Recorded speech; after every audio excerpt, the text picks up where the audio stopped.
3, approve the agenda. Do any other board members have anything they would like to add to the agenda?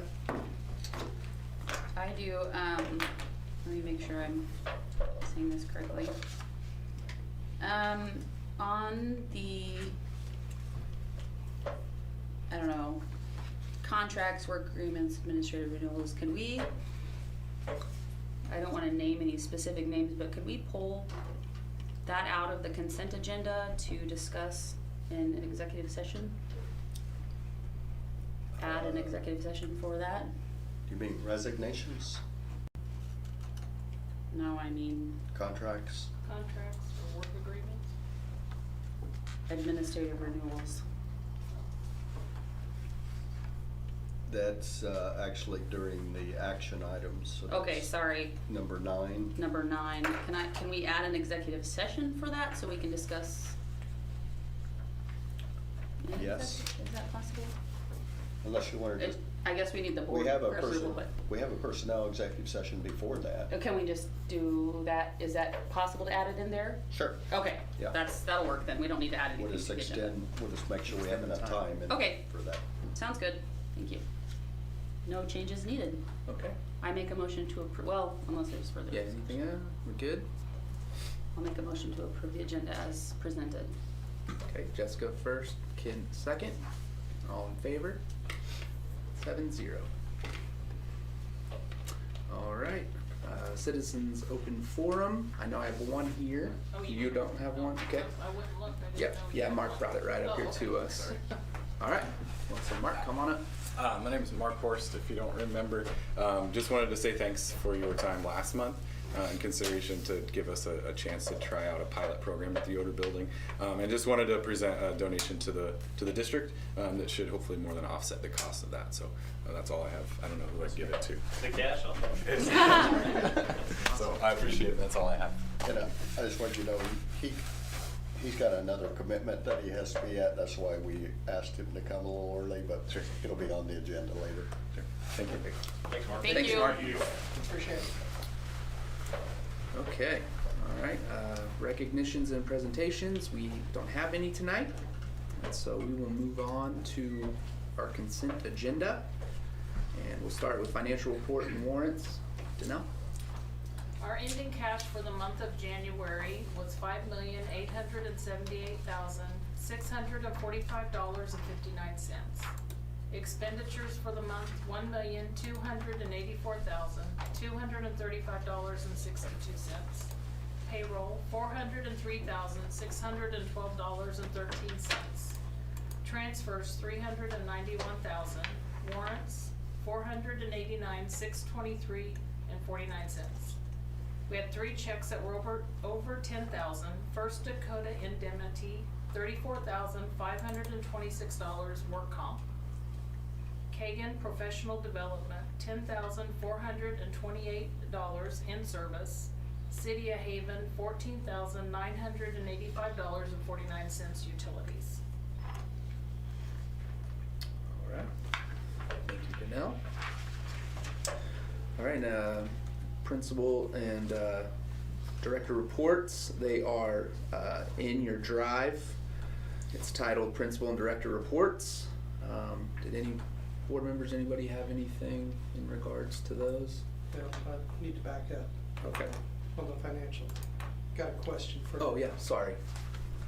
I just seen on Haven High, the activity fund balance was $155,000.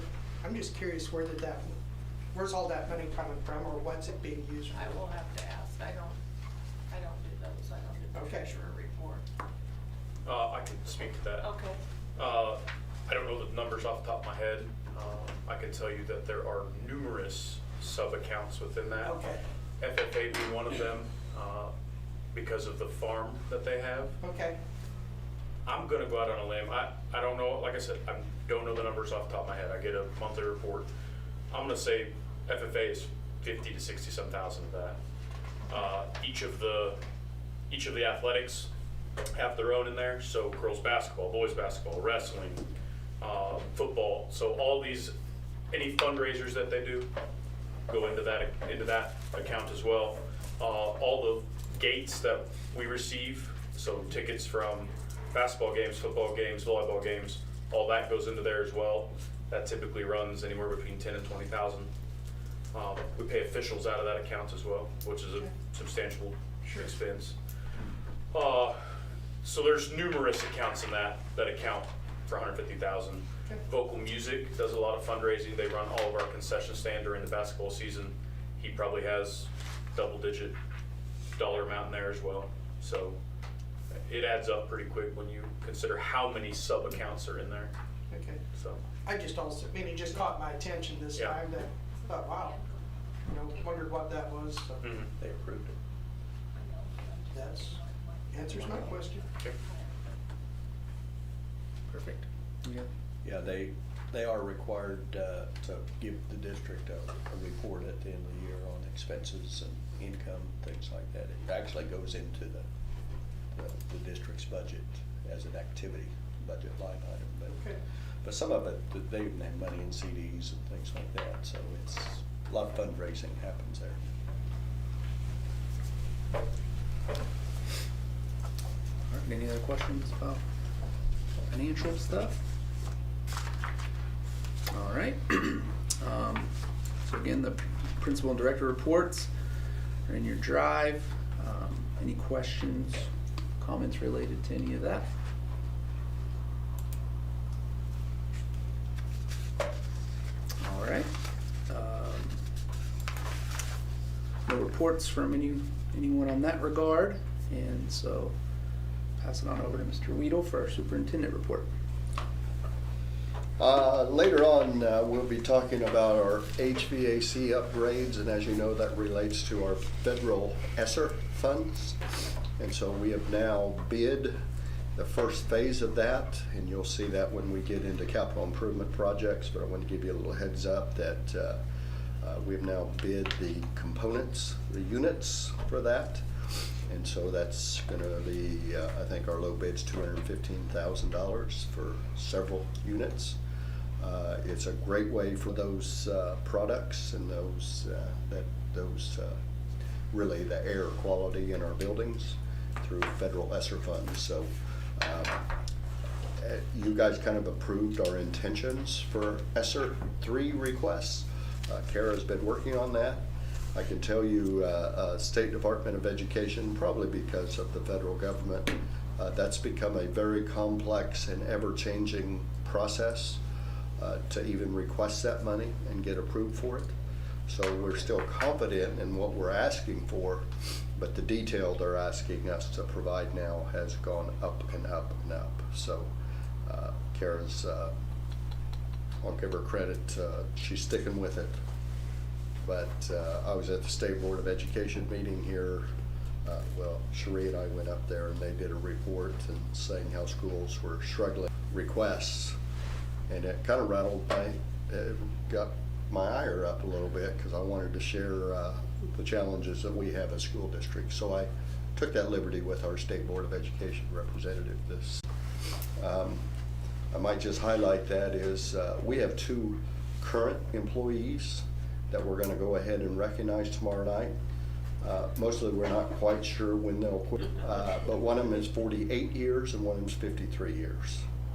And that's Don Etchison and Susan Hill, so they're on the list, and that might never be broken.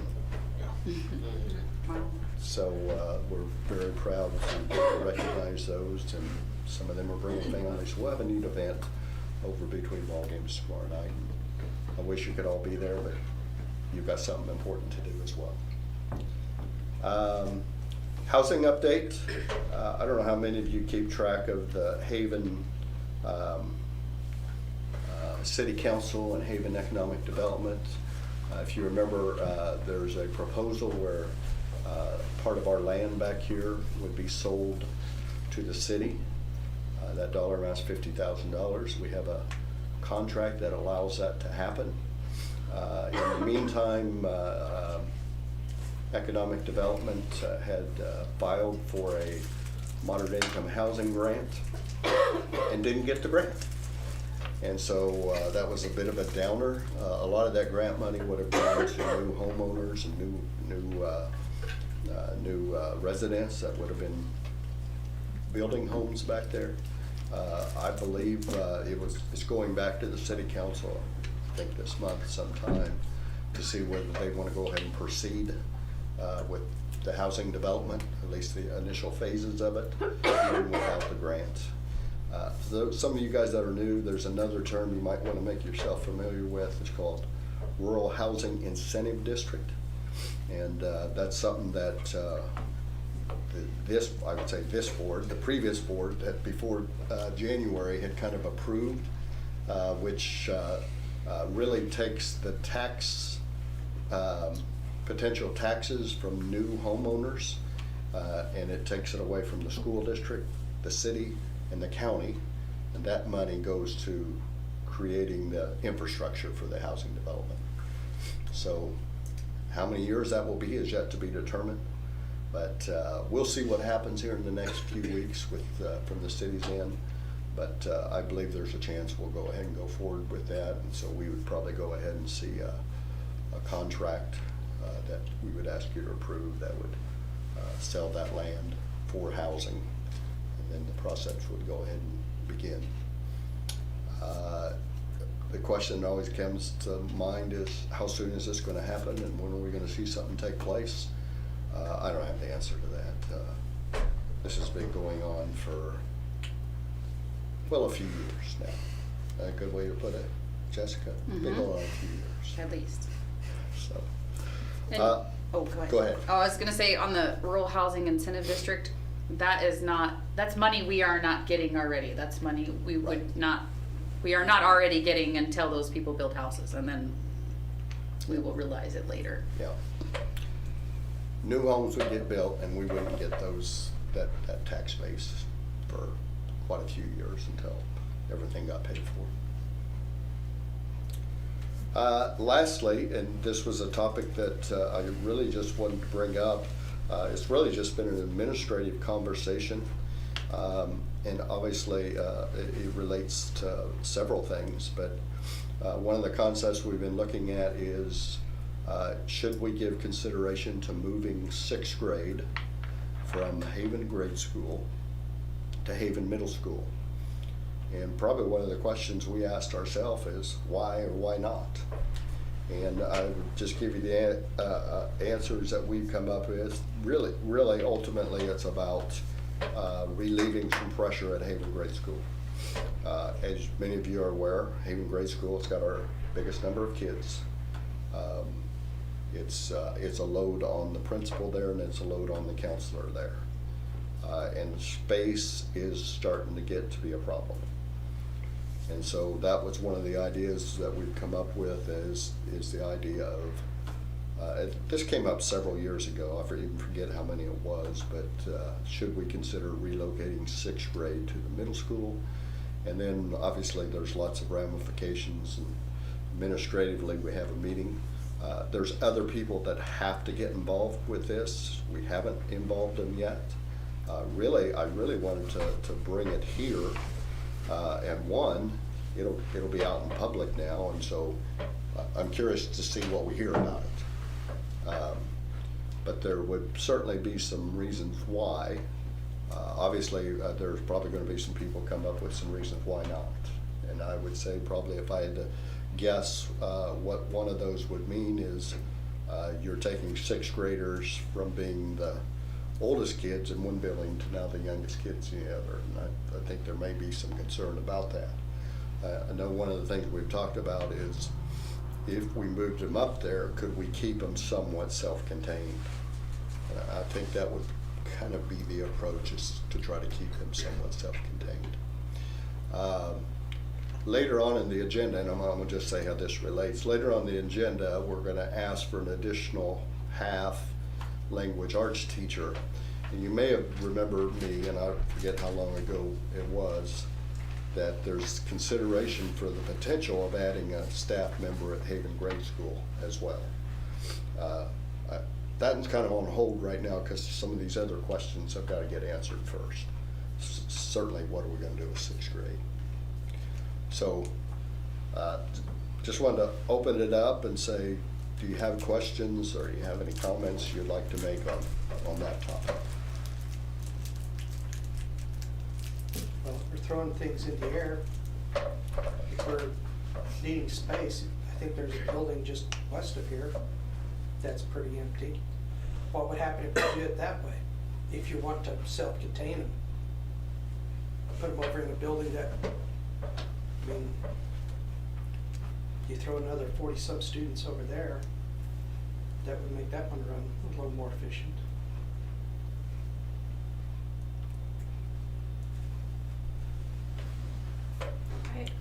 I'd like to see staff, student, and parent input, just to kind of see what all of the stakeholders feel about it.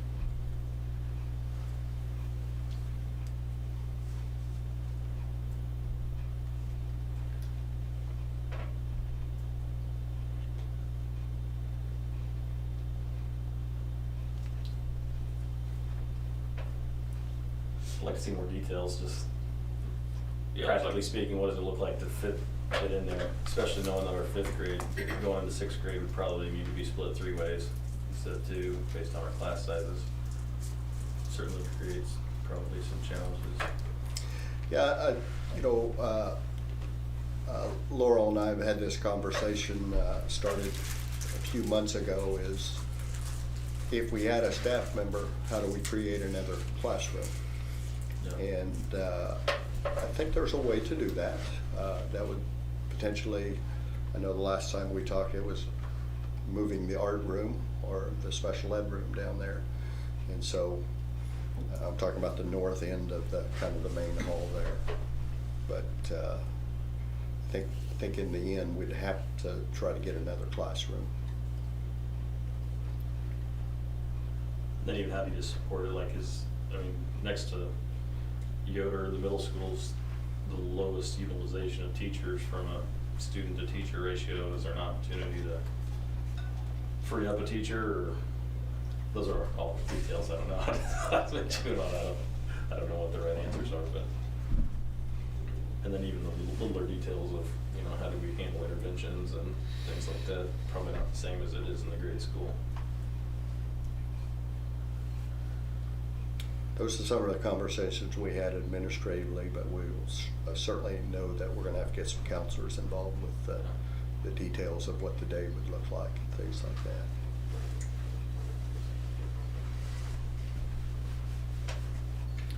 Is this something you're considering for this year or just in the future? I don't know if I have a timeline on it. And I'm going to say I talked about pressure on administrative and counseling. I really can't go without saying the administrative deal. And this board has kind of asked us to look a little bit at administrative restructure when we have an opportunity to do so. And this year we do have that opportunity with some change happening. And so the question then comes up is, our current makeup is to have an administrator go between Yoder and Haven. That's somewhat problematic, and there's some challenges with that, and we know that. And so that'd be one of the ideas of increasing the load at the middle schools. Maybe that could become full-time and keep that back and forth from happening.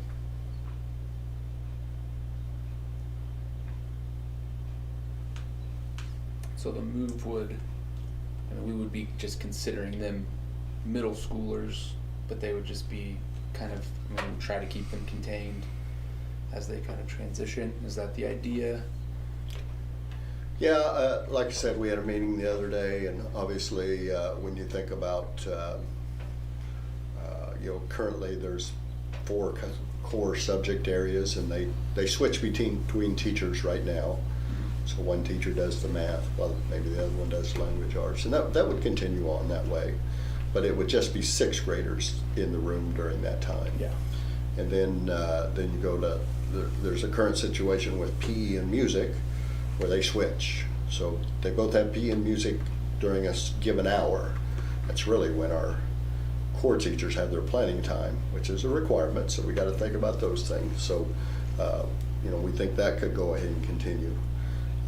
Certainly then you got a band hour, and so you got a band and a non-band situation. And then what do you do with the non-band kids? And we have that challenge right now. And then you got another hour in the day where you start talking about interventions. And you know, we have that built into our middle school schedule now with some intervention time as well. So, you know, just us taking that first look at it, it's probably workable to get pretty close to everything they're getting now in a schedule at the middle school. Would that potentially, I know some schools don't have band at 5th grade. I don't know if that's a problem for our band instructor to switch between. Yeah, our band teacher is teaching 5th and 6th grade right now, so it'd just be a matter of them only going to the grade school for 1 hour instead of 2. Oh, okay. I was just That- trying to think that's of an a easy. different. That's the easier one. I was just trying to think of like a different structure for that because I've heard other districts just how they do things, and I was kind of intrigued by how that works in other districts. So I was just curious.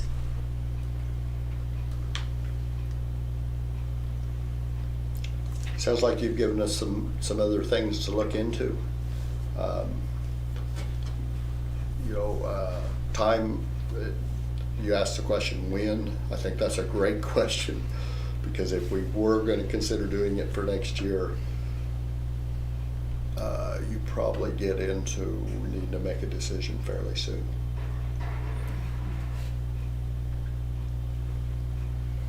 I'm going to predict after tonight we'll all hear some things. But probably what I'll ask each of our building administrators to do is to begin that conversation with the correct people that'll be involved in it.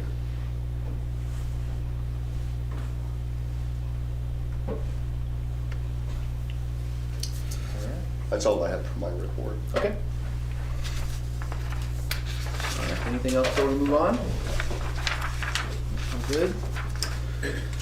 All right, well, we have a few extra sets of minutes due to meeting for our special superintendent meetings, and so those are in your drive, January 10th, January 31st, and February 8th. And so feel free to give those a look, and certainly if you see anything that would need to be corrected or anything of that nature, certainly let us know. I'll just say, since some of you are fairly new at this, so they're unofficial minutes until this procedure happens where you approve them. So Yeah. from 1 month, she creates them, they're unofficial. Next month, you approve them, and they become official minutes. And we do post them on our website if you haven't seen them.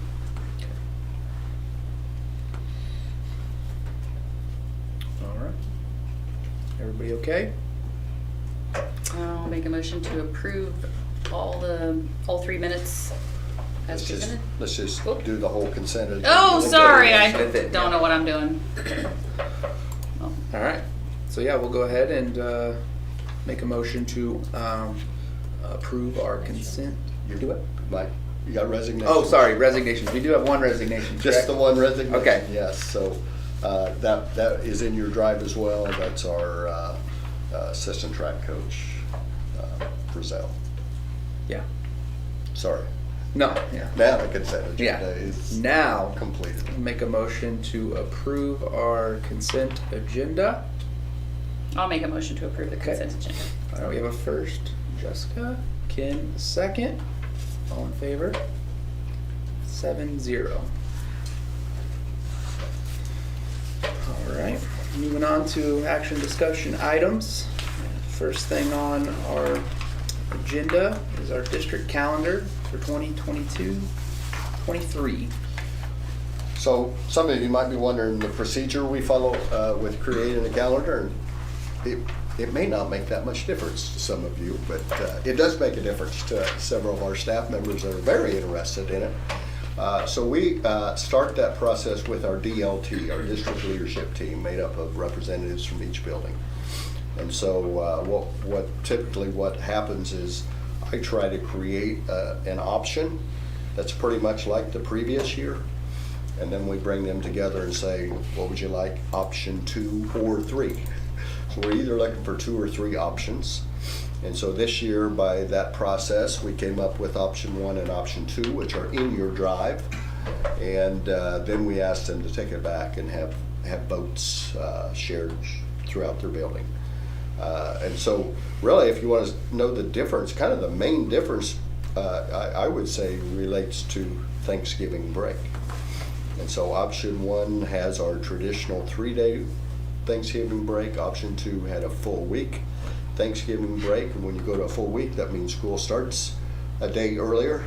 And it also put another day at the end of the year, which happened to be a collaboration day, non-student day.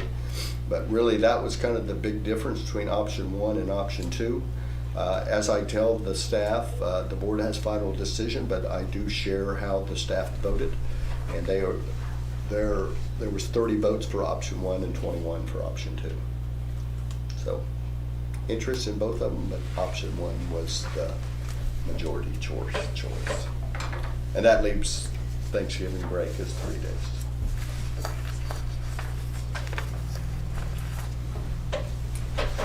Okay. What are the legal ramifications on working on the 2nd of January? Because technically, I believe that is a holiday, because January 1st falls on a Sunday.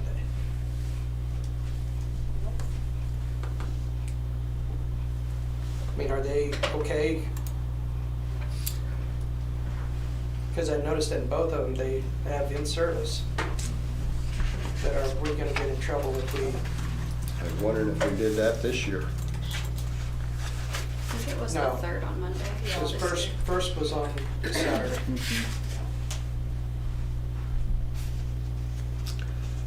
That's a good question, Ken. I can tell you it never came up. Yeah.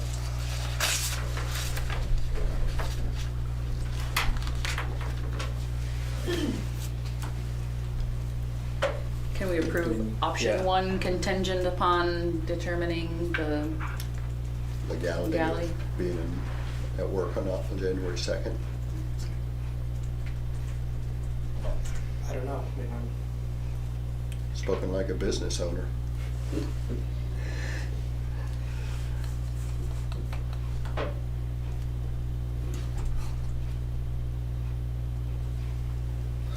All right, so would we like to, feel like that's our best course of action, we'll approve it contingent upon the slight change depending on what we find out about January 2nd? All right, well, I'll go ahead and make the motion to approve option 1, contingent on the January 2nd. I'll second. Darby will second that. All in favor? 7-0.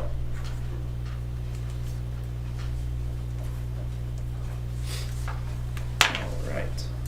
Second on our agenda, charter consideration for Yoder Charter School. I'm gonna let Mr. Atherton talk about the charter, and then we gotta go back and talk about some dollars and some other considerations, so. Yeah, good evening. I placed a copy of the new charter in your drive, so hopefully you've had a chance to look at that. Just to kind of recap how we got to this point. Just kind of looked at our old charter, had some stakeholder meetings, got some input from staff, and then the consensus was to continue some of the traditional values that we had in our previous charter, and then also, as we've discussed the last couple of board meetings, to kind of add an agriculture construction component to that. So really, I just wanted to kind of highlight our new goals here, and it's going to be all the way at the bottom on your charter there. But like all grade levels will participate in 2 classroom PBL projects and 1 school-wide project that's focused around the ag and construction component. That'll be measured by an appropriate PBL rubric. Goal number 2 would be to reduce the number of at-risk students with our fast bridge assessments. The early reading, early math, A reading and A math, which covers K-12. And then goal 3 would be to engage students in 2 long-term or pause groups And those of you that aren't familiar with PAWS, it's an acronym for Pick a Workstation. Student choice is what it is, and so we've kind of had that come up through redesign, going through redesign, and then it would focus on vocational, agriculture, career cluster learning, and then that would give an opportunity to provide exposure for business, creativity, nature, construction, foods, technology, communication, marketing, and it would help students discover their interests as well as just kind of being well-rounded citizens. So those are the 3 goals that we've come up with, and then a lot of the rest of that's just a narrative, like I said, covering some of those traditional values and then kind of adding that ag and construction component in there. So the intent would be to get approval from you guys tonight, and then I will submit it to the state board for their approval in March. Questions, comments? Question.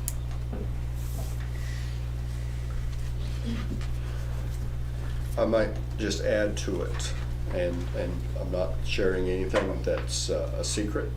We know enrollment is down at Yoder. That is of concern. Obviously, Mark was here last month to say this is something we'd like to try to boost enrollment.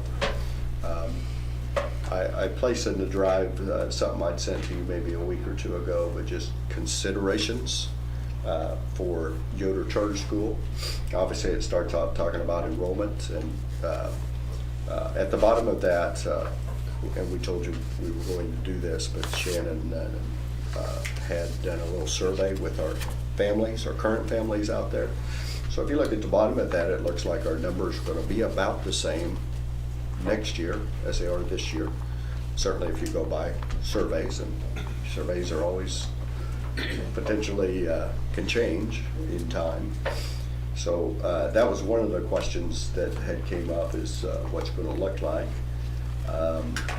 And so just above that, I just listed some considerations, and obviously I'm putting number 1 is kind of what we are suggesting to you guys is to give that year. I don't know what the timeline on it, whether it's a year or 2 years, to determine if the ag addition is making a difference. But I think that's got to be clear, is we're expecting to see increased enrollment. And we're not really saying where that needs to come from. Might come from our other buildings, might come from other people outside, but we do know that there needs to be some additional enrollment. The other deal I put in there is number 2 is consider adjusting staffing levels. And I mentioned earlier the concept of an administrator, and that's come up, as how important is a part-time administrator out there? How important is it to have our current staffing level out there if the numbers are going to be lower? I would say we would do that typically for any building. If the numbers weren't there, we'd consider adjusting staffing levels. And so that's something else we've even had some conversation about. And then number 3, if the ag addition does not support growth, then you have to consider taking maybe another step. And I just put 4 bullet points there, and that's reduce staffing at Yoder Charter School. And we've even talked about, do we consider the makeup differently? Right now we're kindergarten by itself, 1 and 2, 3 and 4, 5 and 6, 7 and 8. So that's really 5 teaching positions. So do we have the numbers to support that? That's a good question to ask. And then we talked about this, briefly earlier, but our current policy doesn't really direct anybody to attend school at Yoder. It really gives them the choice.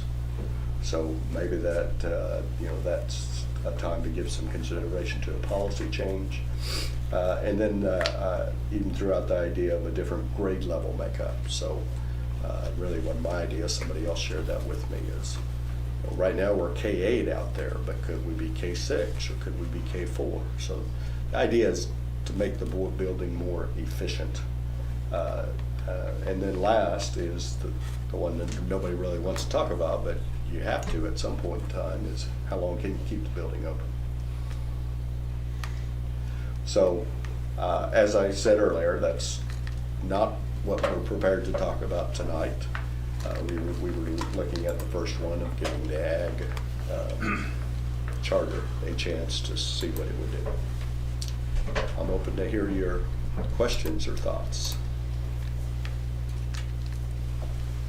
I think whatever we do, we need to look at the staffing levels there right now, whether we decide to do the ag part of it and everything else, but I still think we should look at consolidating staff, maybe classes. I don't think I've ever seen a teacher teach 3 grades at the same time. Is that something that happens places? No. In private schools, it does. Okay. I've just never seen it, so. I've seen 2. I would Didn't be use worried that about one. the effectiveness. It's unusual to teach 2 at a time, too. Yeah. Yeah. Yeah. Yeah, but you I've go seen my out dad west. teach 3 advanced math classes, but the others don't I've never seen such a thing. Go out west, I where did that. there's small schools. I did. They do here. We might have to reach out to schools.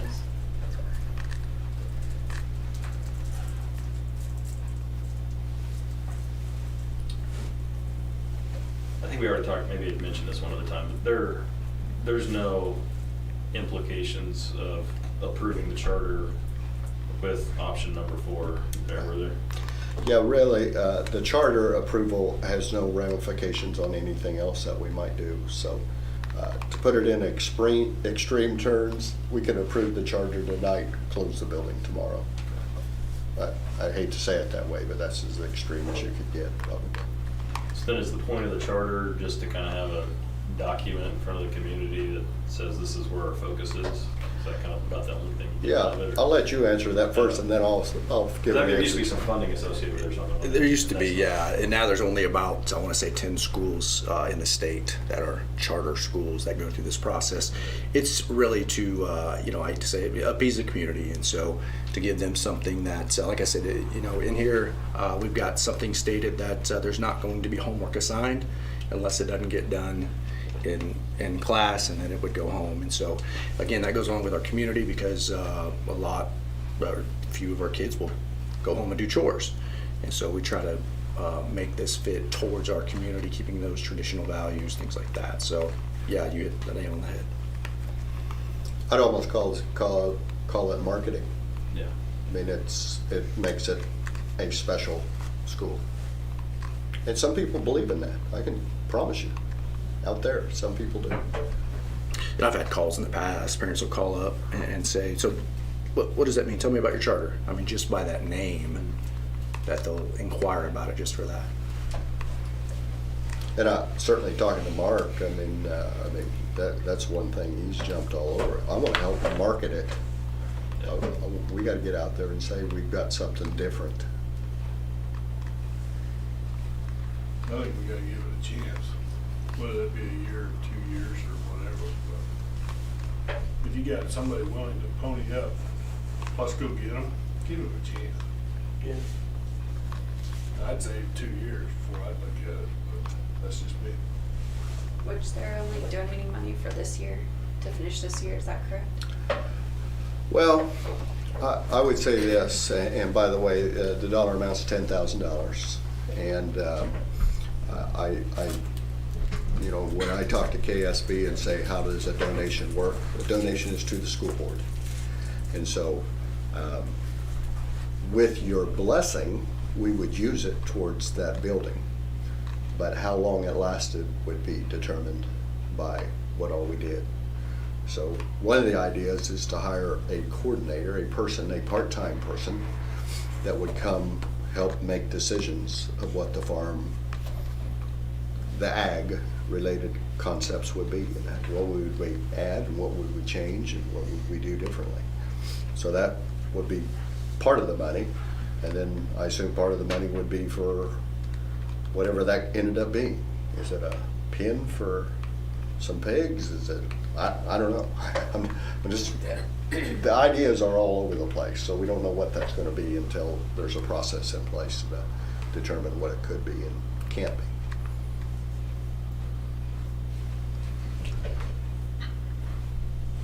Ultimately, from this, I just wrote it down, at the least, we need 2 motions. One, we need to approve the charter, And 2, we need to accept a donation of $10,000.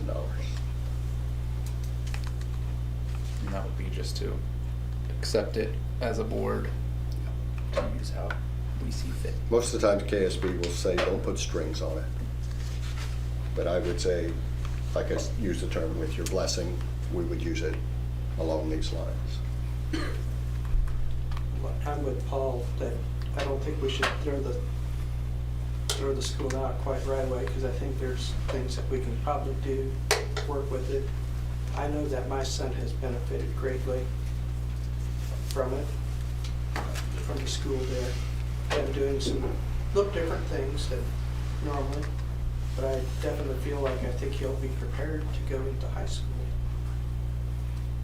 way more than if he'd have been thrown in with 40, 50 other kids.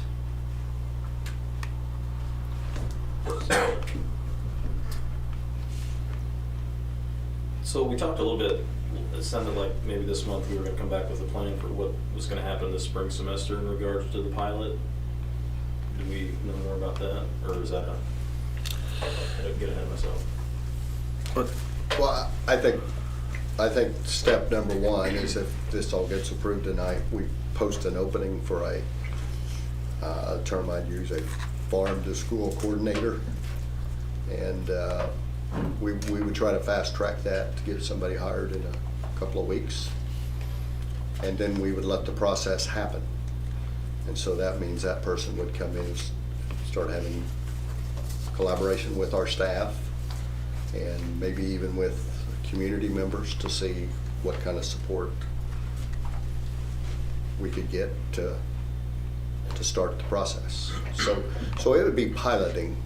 You know, the idea would be to put some things in place this spring.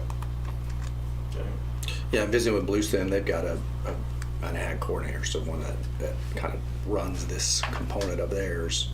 And so, you know, as Clark says, this donation would, you know, hopefully go towards that to kind of help someone kickstart it and pilot it, help the teachers out, help administrate, help the building out, so that we can get something going on along the lines this year and then have something in place to start next year.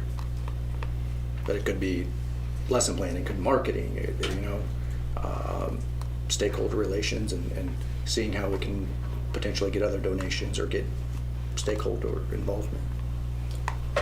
And until we get the candidate, we're not quite sure what the level of the job is. It's definitely part-time. I mean, if we want to make this money go as far as it can, we certainly see it being as part-time. 2-3 days a week, maybe morning partial days. I think we need to figure out what the community interest is. I mean, there's certainly, you know, now that we've got a pretty good handle on kind of, at least kind of what we want to do, like we need to figure out, you know, if we did a survey of the Haven grade school kids and the Amish community, and we got an interest for maybe 15 people who were considering, would even consider based on what the charter or what the project is trying to do, then we know that that's not enough students to make it a financially viable school. But if we got an interest to say, hey, we got 40 maybes, then we know we got something. So, I mean, I think it'd be good to give it a shot, but if it comes back and it's 10, like, we're just spinning our wheels and wasting our time. Yeah, you know, I think, yeah. Asking that without, and I think Mark has kind of alluded to it, you know, it's kind of hard to sell something on something that just on a piece of paper you haven't seen yet. So having something in place, you know, here this year would hopefully create some energy for next year or a couple of years, where people can start to see something, hear from, you know, the parents and the kids in the building, the things that are going on. And then also that parent involvement, that if we, you know, can get them involved more, then they'll go out and kind of help market for us. Am I assuming correctly, if we're gonna pilot this program and let's say people are interested, these would be potentially people outside of our district, so it would be accepting out of district students, as well as, obviously, we have in-district students who don't, or in-district families who don't send their students here. Is that, am I understanding? Yeah, and we correctly? still, I mean, we would still go under, and it's written in that charter, or in that charter, we'd still go through that same process where anybody that's within the Kent Road and the boundary that we currently have, the policy, they're still gonna come, and then we can obviously still take outside of Kent Road within our district, but then outside of our boundaries, then it'd be administrative approval. And so, you know, it'd be at discretion by myself, and, you know, with limited amount of kids, a little more flexibility on taking. A little harder to turn down some, but we've got some that are not in our district right now that are out of district that are coming.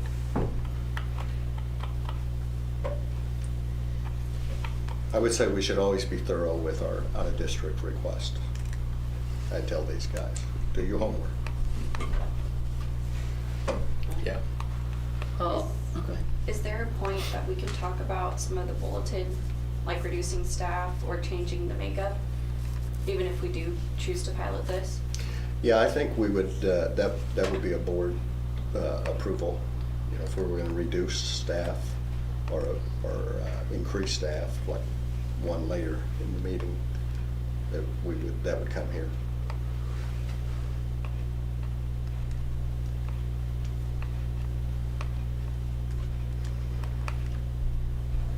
I guess my 2 cents on the whole item as the whole. Unfortunately, I was involved in closing the school, and I would, as part of that process, I feel like our board at that time, while this is historical, made a commitment to Yoder Charter School to continue to provide that as an opportunity. I do believe that there were kind of the board's response to that was, as long as you know, as long as you show up, and I think that's the part that I have, that I'm struggling with at this point. And I know we've had a lot of things happen in our world as a whole that have probably not helped out that situation for folks to feel comfortable attending public education, and I can understand that. From my perspective, you know, we talked about time frame. I think that we owe, for sure, year one, piloting, of course, in the spring, and marketing throughout the summer and spring and summer. And I think we should look at anecdotal evidence in year one and say, you know, we may not have a spike like we all like to see, but I think if it's looking like it's turning the corner and people are talking about it and it's positive, I think that might, you know, maybe we look at it and say whether we want to go on to year two. But I think, in my opinion, I don't know that we want to drag this out for years and years. If it, you know, we need to look at other bullet points, is I guess my perspective. So that's my 2 cents. Yeah.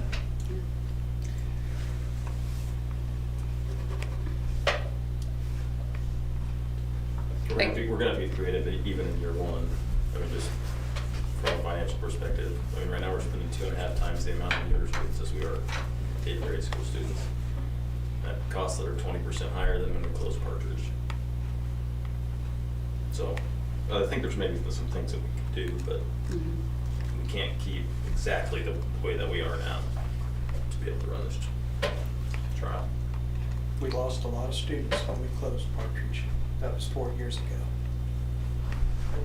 We lost, and they were, and I'll guarantee you, if we closed Yoder in the next year or two, take all those students down there, and, oh, we need a new building, the west part will not vote for your bond. I'll guarantee you that. We're just gonna alienate that whole western part of the district. Yeah, they will be furious, Yeah, it's over. because they're gonna pull their kids. They'll go from Fairfield, Pretty Prairie, Nickerson. Yeah. They won't be here. That surprises me a little bit. Oh, it would happen. It happened. Because they got bitter, they got a lot of bitter taste in They their got mouth. a very bad taste in their mouth. And it got out. It hasn't quit.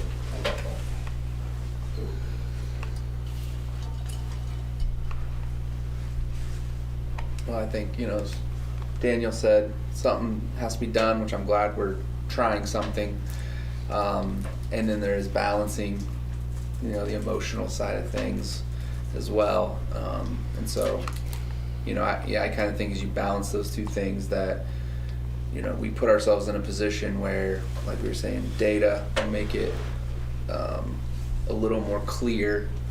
Like we can, and we can also say appeal to the emotional side and say we tried, and at some point a decision has to be made. And if, like you said, if we're willing to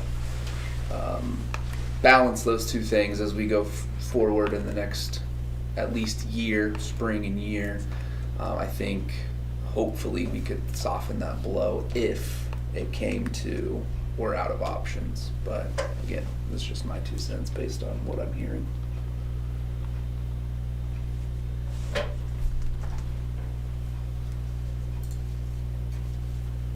right, have anything more? We need to approve the charter. We Sure. need to take action on 2 items. Yep. so. Yep. Okay, so we will look for a motion. We're gonna do this separately, right? Mhm. Okay, look for a motion to approve the charter. I'll make that motion. Okay, Ken will first that. Second. Okay, and then Paul and either one. So, okay, Paul. Yeah. Sure. Huh? You got rid of. I heard Brian. Oh yeah, one raised their hand, one said it, and so I wasn't. So that's okay. Okay, and then a second. Oh, sorry. All in favor, right hand. 7-0. Okay, and then our second motion will be to accept the donation of $10,000 provided by Mark Horst. Ken will make that motion. Daniel will second that motion. Double check it. All in favor? Let's change that to King Solar. Oh, I want to see okay. who the check was actually Okay. from. Yeah, from it's Mark's company. Yeah, King Solar. In the minutes, anyway. Okay. Got a vote. Oh, sorry, I did that as you said that. So all in favor? 7-0. All right. Board of Education policy updates. So, last month I brought you a packet of information. I'm sure you've probably been monitoring those closely in the last month. You know, I'd just say, we're a member of KSB. KSB is considered board members, board's protectors, so they come up with these things for a reason.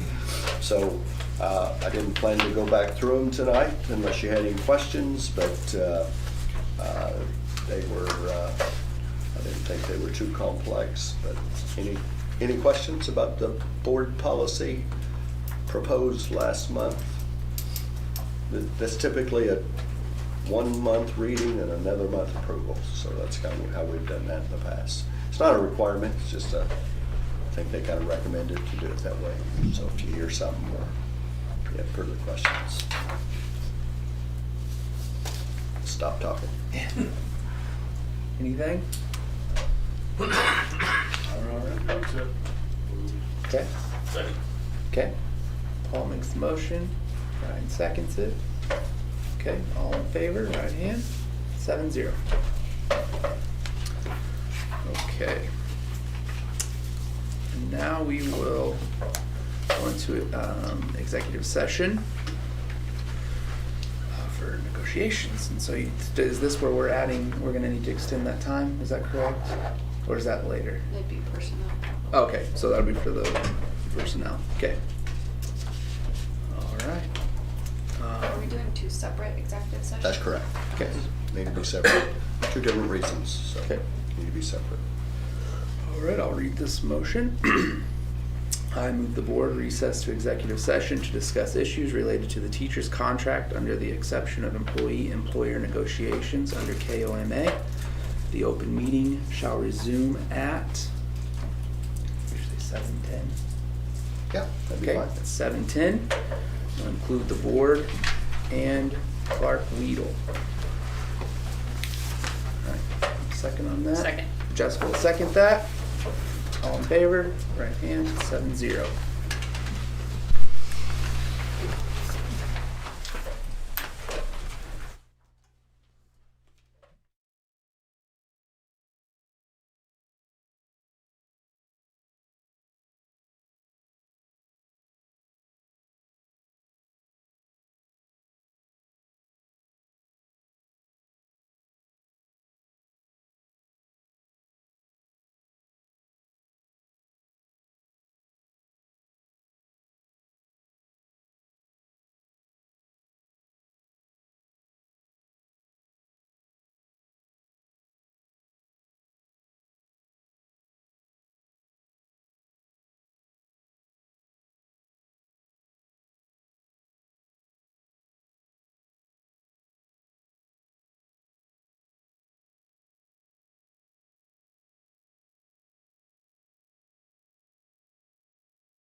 That's what the agenda says.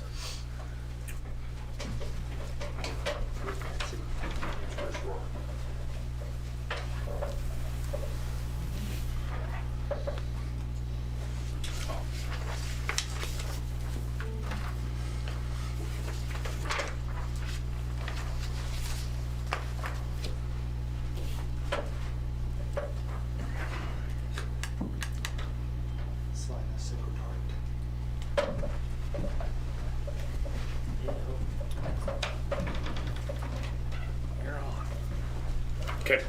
I put the paper in front of you is on my board report on the drive there.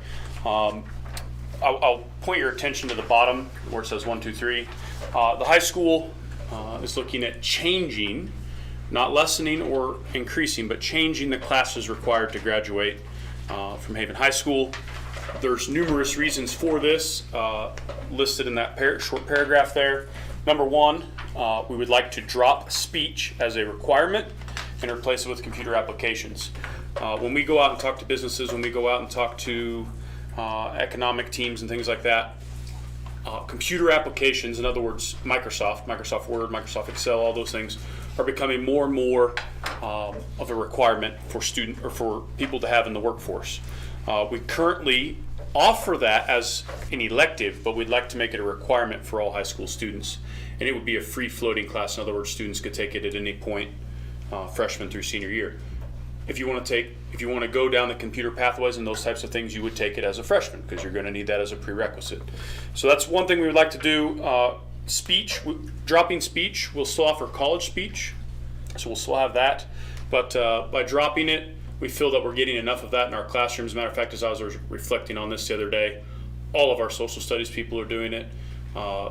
We have presentations going on in classrooms all the time in all of our classes. Kids are creating PowerPoints, kids are creating projects, and they're presenting in front of their classmates. So the idea of speech, we are taking care of that in other ways. We'd like to move career and life planning to the 8th grade level. This will help us with our individual plans of study. In other words, we'll be able to count. Students will be able to start their IPS, or individual plan of study, earlier on, which will help us in high school, giving us more certificates and more of those types of things. Which I know, when we look at this over here, we got a Copper Star recognition. Well, IPS is one of the ways that you can get another star for KSDE. So this is going to help that process. By doing that, we'd have to add a half credit elective, and so that would be a student's choice. So still 24 hours to graduate. That's not changing. All we're doing is changing the classes required to graduate. So what questions do you guys have for me? So the front here is what we currently have, and then the back is what it would look like after we're done. I'm gonna make an assumption that you're planning, if we approve this or whatever, then that would be implemented in 22-23 school year? That is correct, and it'd be for all incoming freshmen, because obviously kids that are currently there all of our freshmen are taking speech anyways, and any new move-ins, in other words, students from out of district, like we have a couple juniors that are from out of district that are taking speech right now as well. So these current graduation requirements, if they're currently enrolled in Haven High School, this is what they would need to graduate.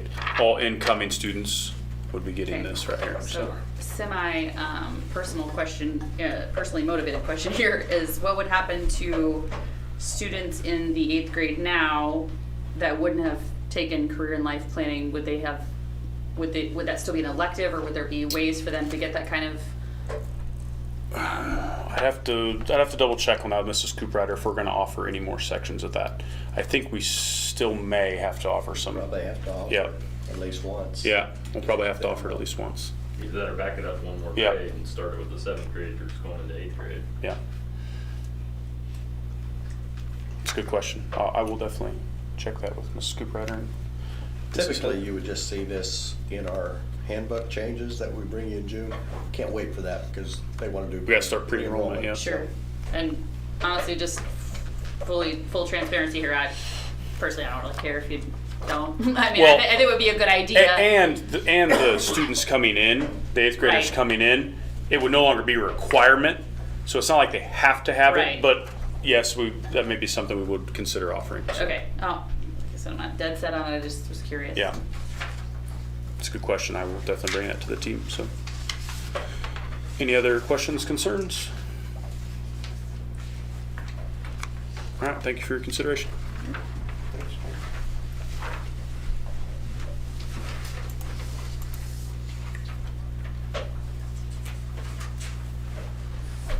Any other thoughts? We're all okay? Have it here that, the action we would take would be recommended to approve the change. If we don't have any further discussion, do we have a motion to approve this change? I think it's a good idea. I'll make a motion to approve the change. Okay, Jessica first, Ken second, all in favor? 7-0. Although it hurts my heart a little bit that these kids aren't gonna take speech. But I get it. They can still take it. I know, they can still take it. None of them will. Oh. But No, no, no. computers are more important in today's world.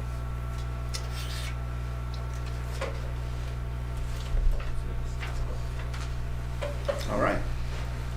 Projector get all fired up there. It's coming. All right. Next item, consideration of capital improvement projects. These really ought to not be a surprise to you. We've given you a heads up. And I always forget which one of you, what board was I originally talking to, but I think it was this one. But we have bid 3 projects now for your consideration tonight.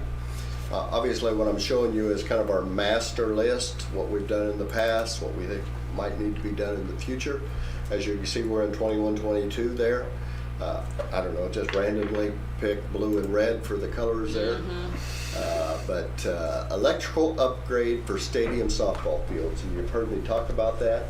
If you follow that line over, you see the bids. We have 3 of them there from Zener, Killian, and Kraft, with the low bid from Zener Electric for $69,480. Really, to describe that, if you remember, we have always been under a concern that there's not enough service coming to the ball field, that if all 3 sets of lights got turned on, actually when we did the bond, they said, probably don't turn on all the lights, you don't really have enough service. And I said, well, what happens if we did? Everything's going to go black, and you're going to burn up some of your, what's the term? I'm not looking for fuse, I'm looking for Transformer? Transformer? It's not the transformer, it's The breakers and the. yeah. So where the breaker boxes are, they said you're not equipped for that much electricity. So this has been on our list for a couple of years, and we've kept putting it off and putting it off. And we talked at one time even about moving the transformer across the parking lot. It's right on the corner of the new gym right now. This is not moving it over there. That was considerably more money, so it'll get a new transformer and a new box and look nicer than it does now, which is really important to me. It looks nice, and so it'll get all kind of redone. So that low bid is for $69,480 from Zener Electric. The next one is a couple of years ago, we actually had a roofing company come out and analyze all of our roofs and kind of create us a schedule of what should be done first, second, third, kind of down the line, conditions, warranties, things like that. And so the next one on that list was what I would refer to as the Ag and Industrial Arts area. So that shop area to update that roof. As you can see, we've got 3 bids there, Ray Martin and Roof Services, with Ray Roofing out of Newton being the low bid at $153,000. Lastly, the other one we're going to have you consider tonight, brought up early, is the HVA upgrades in ESSER. And so the first 2 will be paid for out of capital outlay money, third will be paid for out of ESSER funds. We thought we would get 3 bids and only got 2. So you can see those across there, BCS and Train with the low bid of $215,890 for Aon units. It's the first piece of the ESSER request. So the ESSER request, we're actually requesting 500,000. But what we've learned is the lead time on those products are so long that they asked us to go ahead and consider, we talked about this last time. Got to get the units ordered, so if there wasn't our answer like tomorrow, did you approve them? Because then they'll order those units on our behalf for that $215,890. But that'll be funded through ESSER. And we have been pre-approved through KSDE for that HVAC project, which we put in for 500,000. And we're somewhat optimistic, marginally optimistic, that 500,000 will cover that whole project, but maybe not. We won't know until we bid the rest of it, which is the labor to put it in, the controls, and then some additional ground, like the ground units for this building are not in there. These are just the bigger rooftop units. Questions? You also see another one in blue there, and that's the new window roofing system up on the high school. And if you remember, we're not asking for approval for that because we're not ready. We haven't got all the components of that bid yet. The roofing companies did provide a bid to come in and patch the roofing up to where the new windows will go in. If you remember, we got windows all the way around that library at the high school. The windows go down too close to the roof, and so the roofing contractor wouldn't warranty it because they couldn't make the upright far enough up. So that project will replace those windows. And so we don't have bids put together for the window replacement, but we do have some roof bids. So we're not dealing with that tonight. That'll be coming next month.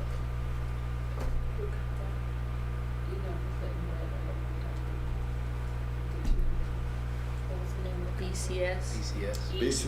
B. B, oh, okay. BCS. I haven't approved it yet. So, any questions? I'm just really impressed that in 7 years, you finally got to get your electrical upgrade. I told you, we got to get that done before I leave. Somebody will forget about it and go turn those lights on. Yeah. Job in retirement, $100 a year, make sure we turn on. Do you have any thoughts or comments on the difference in the equipment, particularly the air conditioners, between the 215 and 245?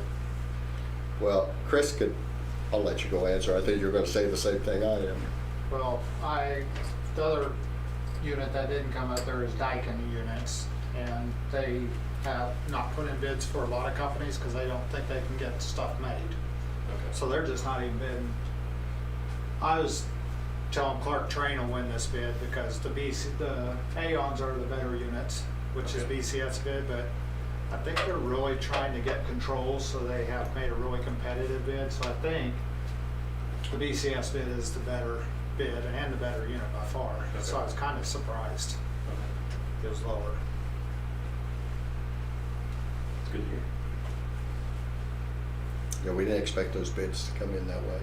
Yeah. And I don't think the mechanical engineer that's kind of helping us oversee that did either. But they were happy when they did. And then is this, I can't remember, was this units on all 3 buildings? There's one unit at Yoder, a couple at the high school, grade school, so yeah, they're on all the buildings, except maybe middle school, but.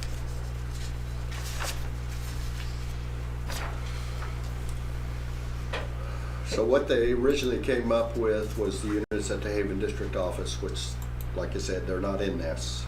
They're smaller outdoor units, sit on the ground. They say they can get those rapidly, so that didn't have to be ordered ahead of time. Grade school music room, Haven High and Middle School. One is girls' locker room. And the other one for the older gym. The, Middle school, high school. yeah, We had 2 RTUs. yes. Okay. One at the preschool, and that's not on here yet because they're ground units as well. and then another one at Yoder Charter.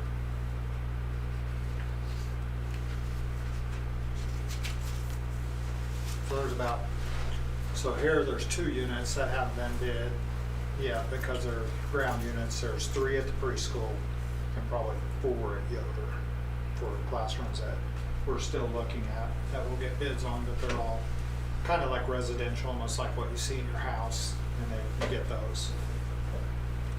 If need be, if it's not going to fit within our 500,000 ESSER budget, we'll consider taking it out and putting it in our capital outlay budget.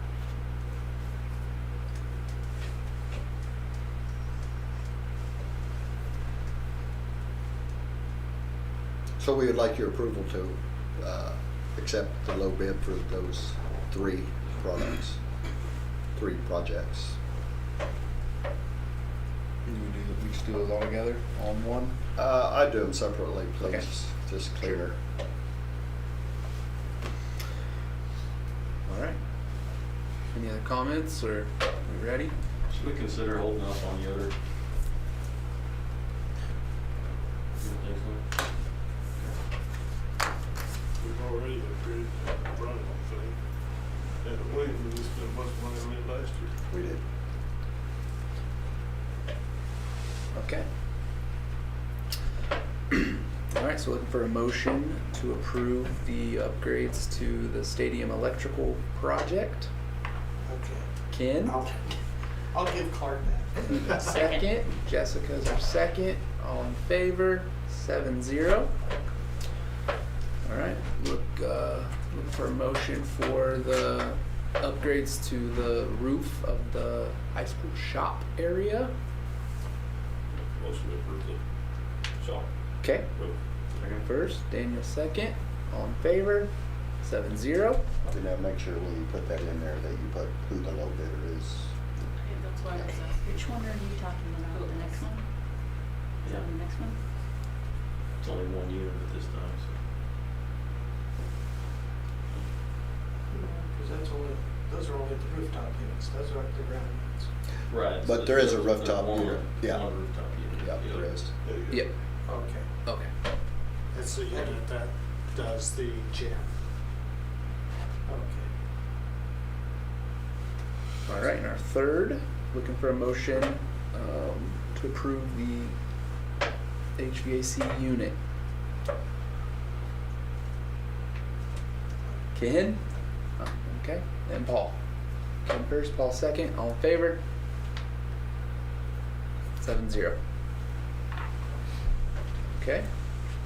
All right, we're gonna number 8, consider adding to HHS staffing levels. We have talked about this a couple of times. The idea is in the language arts department at the high school.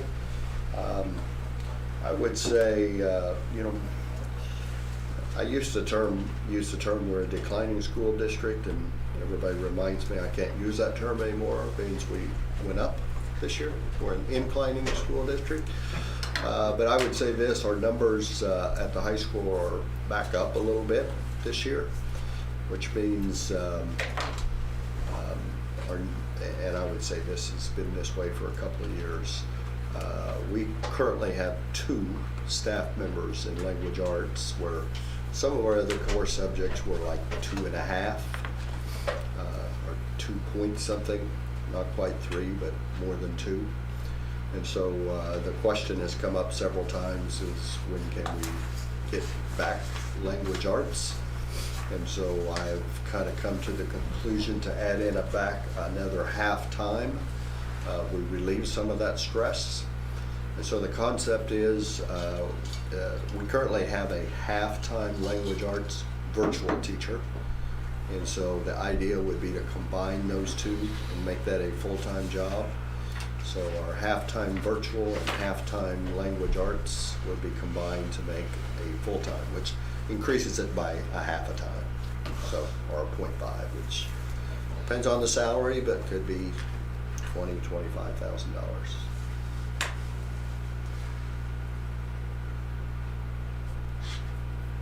We've had a few people ask questions about that, and how it all fits together, I think, is open for discussion. So, you know, we'll have 3 positions, and what they teach doesn't have to be exactly what we're doing now. So we'll let the administrators and the counselors put their heads together and see how best to use the position. I might share that we have asked our current virtual teacher of her interest, and she's not interested in being full-time. So if you approve it, we have to get back with her and see what she wants to do. So at this time, is this the only teacher that you're recommending on adding? Mhm. Okay. So your thought is that this is a higher need than 6th grade or 4th grade? It's a more clear need, I would put it that way. We got some other questions to answer on the other side. But yeah, I'm glad you brought it up, because that's a very real possibility that the other one would be coming soon. Okay. It's hiring season, so we can't sit around for very long. I think what Daniel's talking about, that one needs to be looked at pretty quickly, probably. And I didn't list it, but I would say if that's something you guys are interested in doing, I'm open to that too. And I wouldn't even say what grade, I'd just say another upper elementary teacher. So how, and maybe I just didn't catch it, how did you determine that that was a greater need? I didn't say it was a greater need, I said it's a clearer need. Okay, okay, sorry. It's an easier one. Okay. Just because I know it's not gonna change. Yeah. We kinda know what our numbers are. Yeah. They've been that way for a couple of years. It makes it more consistent with our other core subject areas at the high school. Yeah. The one at the grade school, someone has said we needed it this year too, but let's say we were gonna do something different with 6th grade, Yeah. that might shift where that person goes. Right. So it makes it a little bit not as clear. A little bit not as clear. I still think it would be important to open it up sooner than later. And I'm also curious for the half ELA, half virtual, if the virtual teacher's not interested, is it gonna be posted as a halftime or? No, I assume we would post it as, it. Full-time? So the bottom line is we get back with her and say, would you like the job? And if she says no, we say, do you want to resign or do you want us to not renew you? Because we've changed the job. And so it has to be considered a full-time job. So whatever we would list would be a full-time language arts position.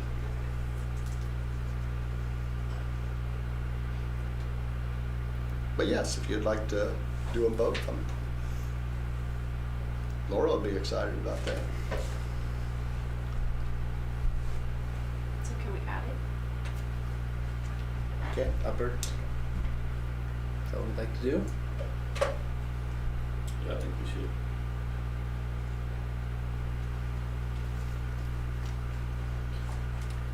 So if we're gonna do this, I'm assuming you'd like these to be Yeah, I'd just do separate two as well. motions then. Okay. All right, well, it sounds like we have it, but we'll make it official. So we'll start with the adding upper grade school teacher position. We have a motion. Darby will first, Ryan will second. All in favor, right hand. Okay. And then we need a motion to create the new ELA position at the high school. Halftime. Halftime, sorry, An addition- halftime, an yeah, addition of a halftime. an addition of a half-time position at the high school. Motion. Okay, Darby will do first, Ken second, all in favor, right hand, 7-0. Okay, all right, and then, we have consideration of administrative contract renewals. So there on your agenda, that's there, so there's several contracts on there, but we're just talking about the administrator contract renewals. So that's not unusual for us to do that in February. And so I've completed evaluations of these 4 folks. And so that would be Jared Kirkpatrick, high school, middle school, and we'll be approving him as assistant principal AD, which was his position as the year started. And then Shannon Atherton, Yoder Middle School Principal, Kara Schwint, Director of Learning, and Laura Scott, Grade School Principal. Obviously, you're just approving a position for them, so we don't know what will happen to salaries or even placement could change.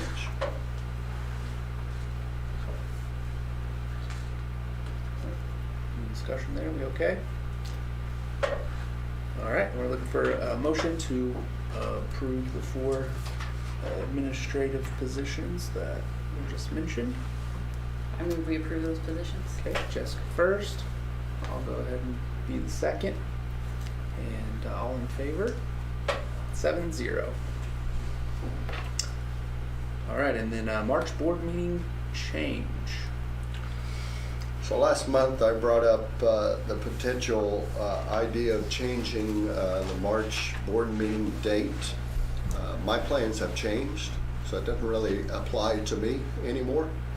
But I would share that the March board meeting regularly scheduled date, and that's the one we determined at the start of the calendar year. That's why it's important that if we're going to change it, we take action to it. Is scheduled for the Monday of spring break, that spring break starts. So at this point, it doesn't matter to me.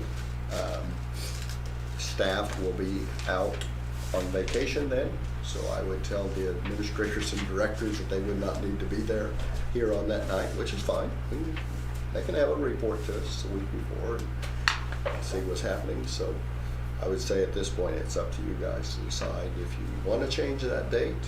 Obviously, the date is either going to be, somebody help me with the dates. 21st or the 14th. The 14th or the 24th. 14th would be the traditional date if that's what we want. We don't have to take any action, but if we want to change it, we need to take official action to move it. Either works for me. I'm comfortable with leaving it as is. As is. Paul says as is. Either way. Okay. I don't know. I'm probably the opposite. I think that I was okay with the 21st. I don't have a strong opinion, but it's kind of nice to have administrators here if we have questions, but I'm not going to die on that, whatever that saying is, hill. I'm terrible with those little sayings. You know that.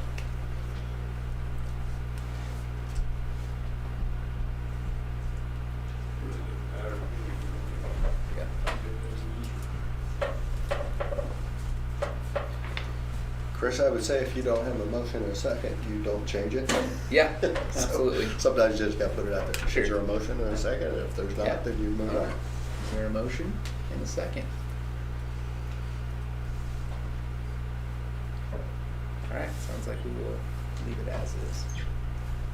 So just to clarify, we did not change that before, so we're leaving it on the 14th? That's correct. Okay. I need to move it in my calendar then. All right, and then approval of contracts and work agreements. Just a few listed there below. So you see Mindy Barter, Becky Bourne as assistant coaches for the spring. And then you see Vicki Lanning, a para at the grade school for a work agreement. All right, any questions, comments, concerns? If not, we will look for a motion to approve those contracts. Okay, Ken first, Daniel second, all in favor, right hand, 7-0. Okay, and now we will turn it over to Darby for our RCEC report.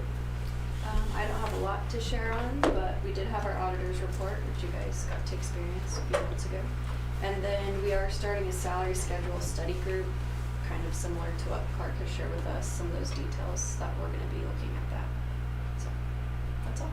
Okay. All right, and we have our technology director report from Ken. Short and sweet. All right. I did my report and put it out in the drive under the director's report, so hopefully you all had a chance to kind of go over it. I'm just going to hit on the highlights. Basically, I'm just kind of reporting that we're kind of switching gears. We're going to be looking, at over the next month or so, getting quotes for some of the replacement units that we do each year and stuff. So we'll be working on those. The second part of the report, I kind of covered some of the core items that I'm going to be looking at replacing.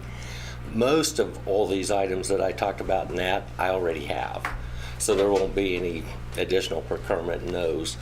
And then lastly, I kind of talked a little bit about some of the direction we'll be going with cybersecurity interests, especially, concerning insurance needs and requirements. And I'll be going to a meeting on March 2nd, and it's kind of a big nerds get together to kind of go over this thing. And I'll have a little bit more direction, I think, from the state side of it, on where we're going. The state says a little bit of one thing, the insurance companies say a little bit of another thing. So it's getting that information to mesh to how it fits to our K-12 that's going to be the big effort. But with that said, there are going to be changes coming. So the cybersecurity is here to stay, and it's going to be implemented. So some of the things that we will be looking at differently will be the way that we authenticate and to what we authenticate. So, we'll have maybe some multi-forms of authentication that's going to come into play on that. So I got a feeling it's going to be a little uncomfortable change. That's the understatement. Yeah, I was 2 authentication methods for kids. Yeah. Well, and that's kind of what I need to find out, because on the curve, they said one thing. On that insurance deal that we got from the travelers, it's entirely different. Because on the curve, they're saying only staff. So it's a little more. They won't like it either. Yeah, they won't like that either, but it won't be near as much as an aggravation as it will be for kids. Because, what are we going to get them to authenticate to? You basically have alternative email, or you've got a phone, or, something like that you can get a code or generate. Now, with the Microsoft, I can have an internal generator, where it can generate the codes for them, right? Just to make sure everybody knows what we're talking about is 2 login methods to get into your computer. Yeah. Basically, you log in daily and then basis. And we've got an insurance, cybersecurity portion of the insurance to say that might be a requirement for us to cover you. So this would be different than Smoothwall? do what's that? Wasn't it Smoothwall that we've used in the past? Well, Smoothwall is what we use for a filter firewall solution. And so the reason they authenticate to the filter is so that I can follow them as a user. You know, basically that's the only authentication that it serves. But something that I did notice that was in that, and that's something that our firewall is privy to, is intrusion detection. And so they want us to have intrusion protection and intrusion detection.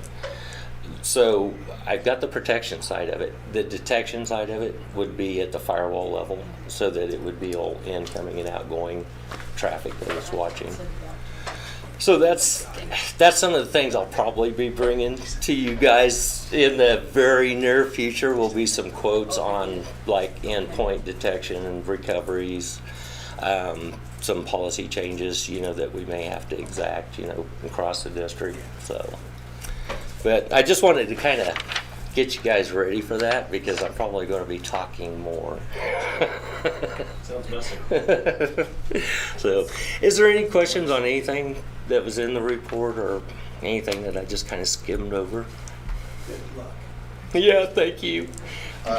I put up on the screen our tech budget for the year. So you'll be hearing from Ken in the next few months about these purchases. So that's one of his tasks. Hopefully maybe by April we'll be replacing Chromebooks, adding some Chromebooks in the grade school library, middle school laptops, several But they look for the best price they can get us, and That's it. there's always differences in opinion as to what type of laptops we ought to get. So you'll be hearing from him in the next few months for those purchases. And that's what I was actually alluding to in the first part of that report. So thank you, Yeah. Mr. Wiggum, for that. Thanks, Ken. Thank you. All right. Board reports. We'll start over here with Daniel. Do you have anything for us this evening? If you haven't looked over the legislative bills that are in our drive, take a look. I think we can probably expect to get some calls with input from the community on those, because there's several things on there that will impact us. Sure. And our teachers. Okay. Ken? Okay. Darby? Jessica? I was curious if we could have I don't know if anybody else is interested in this, but I had an idea of maybe getting a little follow-up on wrestling. I know we've heard about it, and I know you put in your reports, but I know when we were discussing whether we wanted to add wrestling back, we had a lot of conversation about, is it going to be sustainable? You've maybe put it in our information of like how many are out and all that, but I was thinking, would it be cool if I know some really awesome kids out for wrestling, and sometimes we have kids in here and I think it's really fun. Could we have some athletes? I don't know. Am I getting a little too crazy? I know I like efficient meetings, but I would love. Well, that's no surprise. it's interesting you bring that up, because I told the administrators about 2 weeks ago, gotta have kids at the next board meeting. And then I saw the agenda and I said, Not this one. we can't have kids at this board meeting. But yeah, that'd be a great idea. I like the idea, they're not gonna come on spring break. Oh, see, we should go back to the reverse that decision. Well, it doesn't have to necessarily be the Well, next I'll one. just say, I'm very pleased. We placed 7th at the Central Kansas League tournament. At one point, we were in 3rd, and we kind of had a string of bad luck towards the end of the tournament. But we did have one league champion in his weight class, and then we did have a 3rd place finisher. Trista Rogers, our only girl, got 3rd at regionals and is going to state. So that's positive. The coaching staff believes we'll have anywhere from 3 to 5, or who knows, maybe more, that could go to state in the boys division as well. We have a couple wrestlers that have only lost a couple matches each, so we've got things going in the right direction. It's growing. He thinks we're going to lose some seniors, but we're going to. Coach thinks because he teaches 8th grade, we're going to gain 6 or 7 more kids. So I don't think it's declining anytime soon.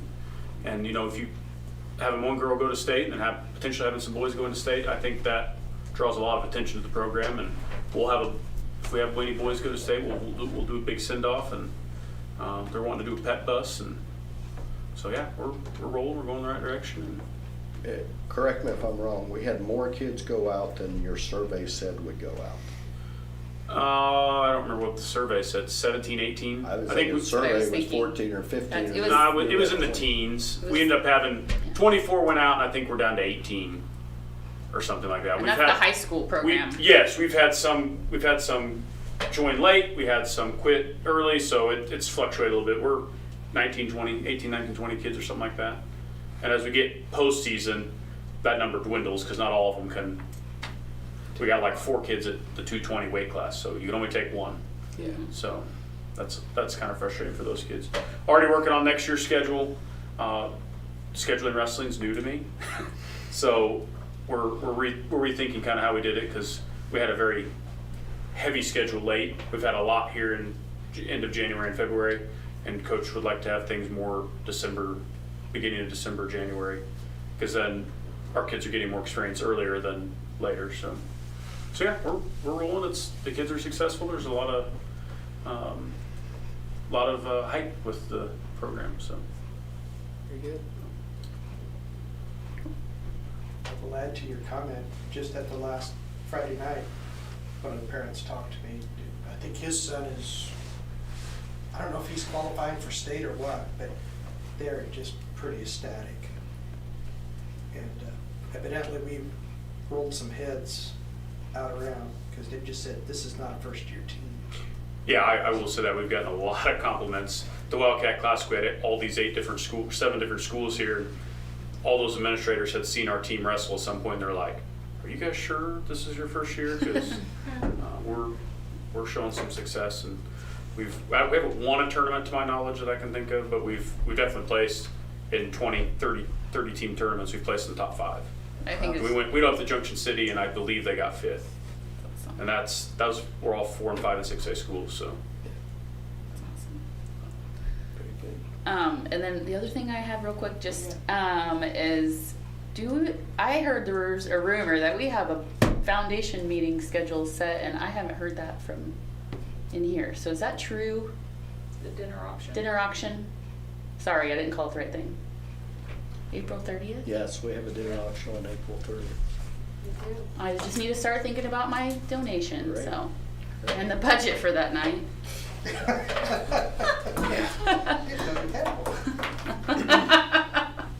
Touche. All right, I don't have anything. Paul? No? Ron? No? All right. And, good enough. Board clerk report. Well, I don't have much. Did everybody get an email from KSB on an input meeting in Mhm. Mandel? I said I'm not sure they'll want to go after 5 nights this week. Yeah. Because isn't it next week? I think It's so. next Tuesday. Next Tuesday. Or Wednesday. I think it's Tuesday. Tuesday. It says for us to respond, so I don't know what that means. You can let me know if you want to go. Okay. You're all hyped up and ready to. Mr. President, I know I don't have another Yeah, I know. report to give, Me too. Yeah. but I've just ended by saying, I don't know if you guys heard about our day today, but we had a good day today. It was a chance for us to not be so intense. We kind of had a relaxed, funner day. And if you didn't hear, we had a speaker this morning, and then we ended up at the alley for a few hours of pizza and fun. So it was good for our Did some laser staff. tag? Yeah, Yeah. yeah. Heard about laser tag. And Clark bowled, by the way, and he's still he's here. So. I heard he's really good. He beat Shannon. I got Shannon on the last frame. Boom. He did. We get that in the minutes? Yeah. I did not hear that you were good. He distracted me on Yeah. my last throw. Gotta do what you gotta do. Excuses. All right, and then, so we have, of course, board. It is our week. So tomorrow, we are meeting at, It's a big week. yeah, I know we have the agenda. Is it 5? 5:30? Dinner starts at 5:30. So, dinner at 5:30. You interview notice at I always put 6:30. the next meeting date. That's really not your next meeting Yeah. date. And then you guys want That's the next Really? regular meeting Interesting. date. So although it says March 21, that is March 14th. So Yeah. that's your next regular meeting date. All right. But you We're on. guys, next 4 days, big day, big week for our district. All right. This is the part Ken gets most excited about. To adjourn. Ken is our first. Somebody needs to adopt it. Yeah. Darby second. All in favor? Right hand 7-0. Nice job. Oh, thanks. These notes. I'll try to keep it moving. You did. I meant to say that during my first report. You did a nice job. Oh, thanks. No, that's fine. You can kick me. And I would probably stop. They always say, "No way, that's an easy, I'll take it." Well, when we kept extending this executive